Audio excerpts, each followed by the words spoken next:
Только на телеканале «Грозный» обсуждение самых актуальных и острых вопросов населения. В прямом эфире особого разговора Адам Султанович Делимханов, советник главы Чеченской Республики, первый заместитель председателя Комитета Государственной Думы по безопасности и противодействию коррупции, руководитель оперштаба по развитию энергокомплекса Чеченской Республики, куратор 4-го сектора, который включает в себя Урус-Мартановский, Ачхой-Мартановский и Серноводский районы, почетный президент Федерации борьбы Чеченской Республики, куратор строительства международного терминала «Аэропорт Грозный».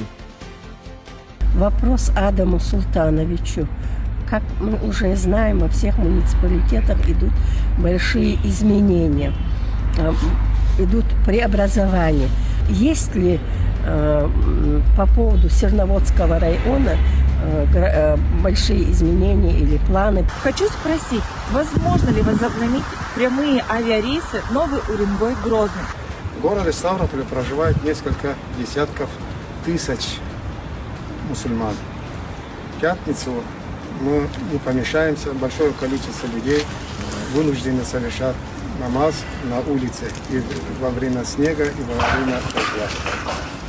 Проблема строительства мечети в городе очень актуальна и давно она стоит. Присылайте заблаговременно свои вопросы на номер 8 938 004 95 95. Звоните во время прямого эфира по номеру 8 712 29 64 62. Ассаламу алейкум.